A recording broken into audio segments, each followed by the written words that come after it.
we put in work.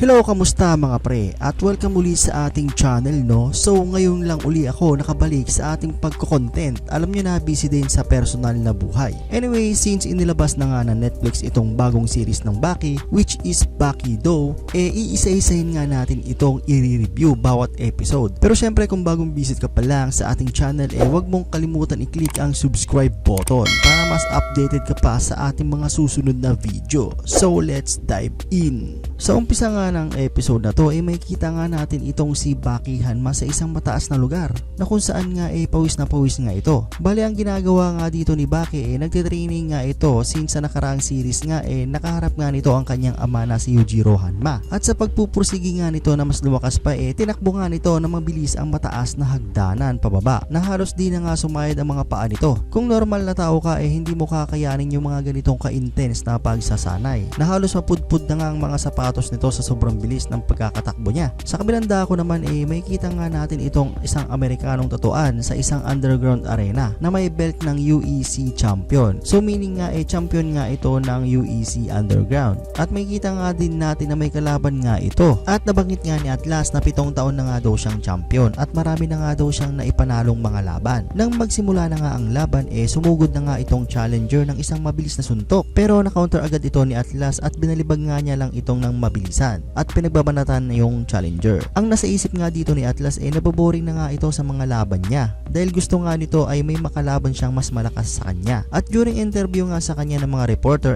bakit nga daw gusto nito pumunta sa Japan. At nabanggit nga niya sa isang reporter na nasa Japan nga daw yung strongest man in the world, which is si Yujiro Hanma or si Baki Hanma ito. Nang nasa Japan na nga itong si Atlas tinanong agad ito ni Tokugawa na bakit nga daw gustong lumaban nito sa Japan. Ang tanging na isagot nga dito ni Atlas napanood nga daw niya sa national TV yung naging laban ni na Yujiro Hanma at Baki Hanma. At sinabi lang dito ni Tokugawa na ano nga daw ang masasabi ni Atlas sa naging laban na mag-ama. Pero ang gusto talaga ni Atlas yung Baki Hanma nga daw yung gustong makalaban nito, sabi niya kay Tokugawa. At sinabi lang dito na matanda na palagay mo ba kaya mo bang talunin si Baki Hanma. Pero mayabang talaga itong si Atlas. Kaya nga daw siya pumunta sa Japan at galing pa nga daw siya sa kabilang dako ng mundo. Di daw siya magsasayang ng panahon para malaman kung malakas nga daw itong si Baki Hanma. Pero nag-offer dito si Tokugawa na 400 million yen yung per head kung matutuloy yung laban nila ni Baki. At sumang-ayon naman dito si Atlas pero wala daw pakialam itong si Atlas sa pera. Ang tanging gusto nga lang daw nito yung matalo si Baki Hanma at enough na nga daw yun para makuha yung kanyang titulo. May pagkamayabang din itong si Atlas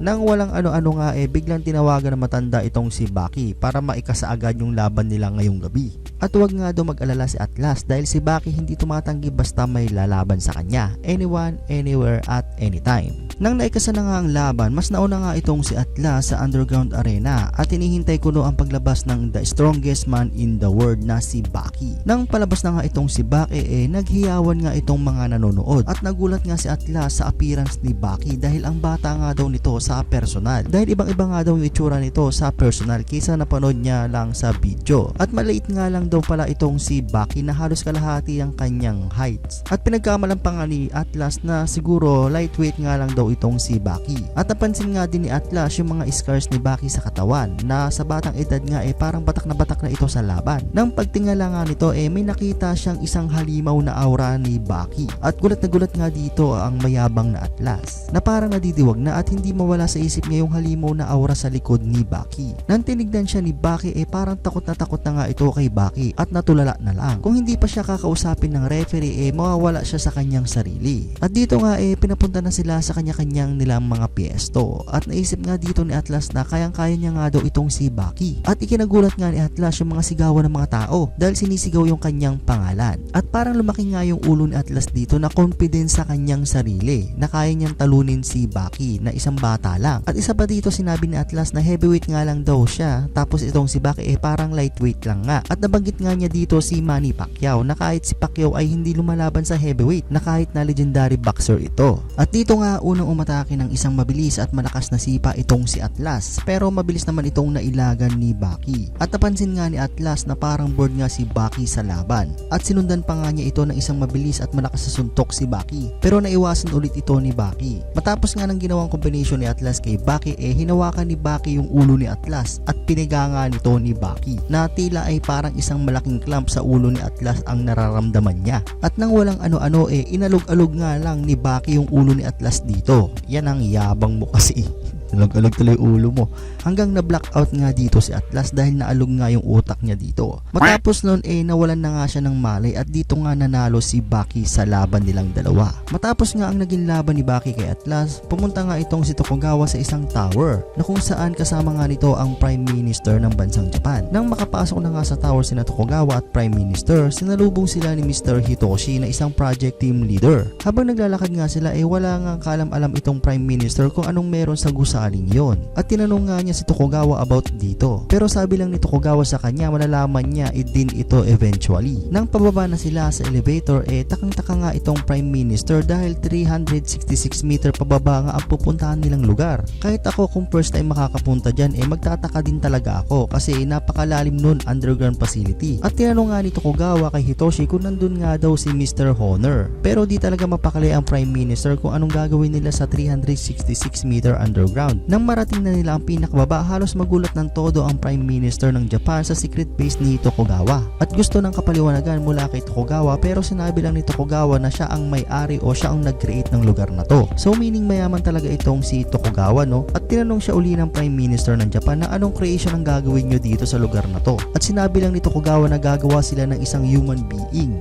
At dito nga pinasunod niya ang Prime Minister at pinakita yung isang mummified ng katawan ng isang lalaki. At tinanong ng Prime Minister na sino naman niyang mummified na yan. At ipinaliwanag nga dito ni Tokugawa na galing pa yan sa isang malayong lugar ng Kumamoto at ang pangalan nga nito ay si Musashi Miyamoto. At dito nga halos magsisisigaw ang Prime Minister ng Japan sa nalaman niya. At sinabi pa ni Tokugawa na sa pamamagitan nga ni Mr. Honor at ang spinal cord na may blood vessel ni Musashi, magagawa nilang buhayin si Musashi Miyamoto. Pero madiin silang pinigilan ng Prime Minister sa kanilang balak na buhayin si Miyamoto. At sinabi lang ni Tokugawa na sabihin mo yan sa harap ni Miyamoto kapag nabuhay na uli ito. At napabalita nga na nawawala nga daw yung mismong bangkay ni Musashi sa puntod nito, na kung saan nakalibing pa to simula ng Soho era sa Japan. Kaya kinuha ni Tokugawa itong si Mr. Honor para buhayin nga itong si Musashi Miyamoto. Dahil bata pa lamang ito, madami na itong nagiging experience lalo na sa pag-aaral ng mga sinaunang dinosaur. Pero ang mga nagiging proposal nito para buhayin nga daw ang mga dinosaur sa pamamagitan ng blood vessel nito sa loob ng mga buto or spinal cord ng isang dinosaur ay may nagka-interes at babayaran siya ng malaking halaga sa kanyang experiment.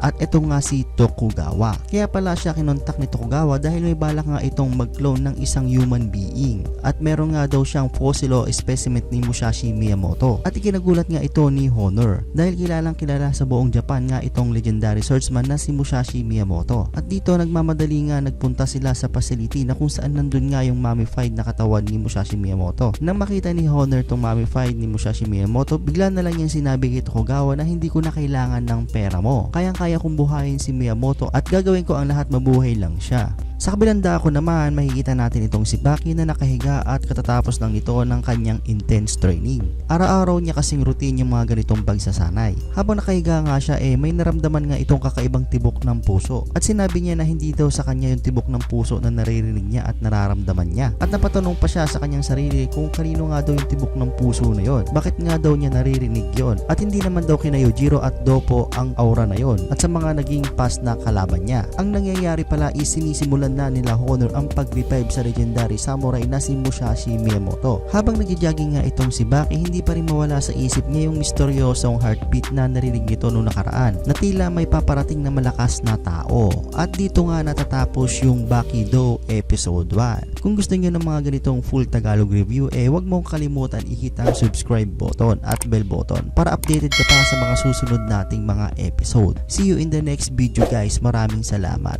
Peace.